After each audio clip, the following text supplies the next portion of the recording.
Ayun guys, magandang tanghali po sa ating lahat at welcome to my vlog. For today's video po, andito po tayo sa bayan po ng Moncada, kung saan makikita po natin yung house and lot, apartment and lot for sale. Ayan po siya, ito po. Yan po yung property. May apat po na silid dyan, apat na kwarto po na pinaupahan nila. Apartment po siya. Along National Road po. 1, 2, 3, 4 lane po. National Road. Ayan, 4 lane. And then, malapit po tayo sa MacArthur Highway. Yun lang pong MacArthur Highway. Ayun, yung dumadaan ng mga sakyan po na yun.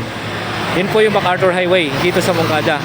And then ito po, going Kamiling, Santa Ignacia po ito. Itong way na to.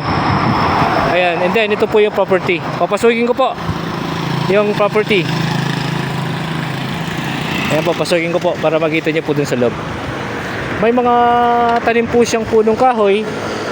And then naka-fully fenced po siya. Ayan po, naka-gate. And then kuryente, wala tayong problema sa kuryente. Ayan po, may bakante po dito sa harap. Ayan po, pwede pong magpatayo ng isang apartment pa rin. Ayan. And then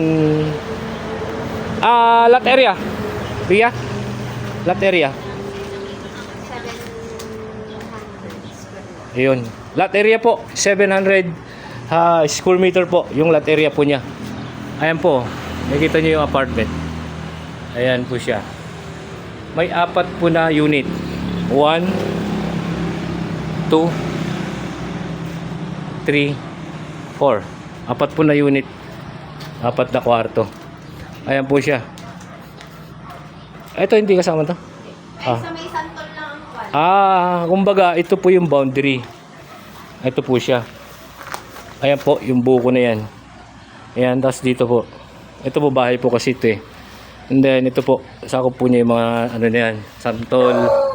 And then ayan po, may step po siya papuntang taas po.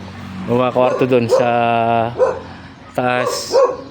And then pwede po pong dugtungan ito ulit. Ayan po, may makabang po ng mga bakal na yan.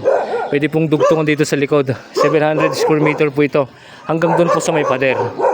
May mga tanim pong santol, mangga, bayabas, tsaka maraming saging po. Ayan po yung tanim niya. Ayan po, lot area po, 700 square meter. Apartment. Tapos may apat na kwarto na pinaupahan. Nakaano po siya, may nag-uupa po ngayon. Ayan po yung property. Ongoing po namin nag-uupa. And then along National Road, 4 lane, 150 meters, property to MacArthur Highway. And then property to Moncada Town proper, 1 kilometer. Ayan. Titulado po ito at tax updated din po. At no extrajudicial po. Nakadirect po tayo sa may ari po ng property. Ayan po. Ayan. Ang presyo po nito isa 850 per square meter po. 850 per square meter po. Ayun. At Moncada, Tarlac. Ayan po, may mga nag-uupa po kasi kaya hindi ko pumapasok. Ayan. Mga nagtatrabaho po siguro sila. Ayan. Ayan po, maraming salamat po. Until my next video, Mr. Excitement Mix Vlog. Maraming salamat po.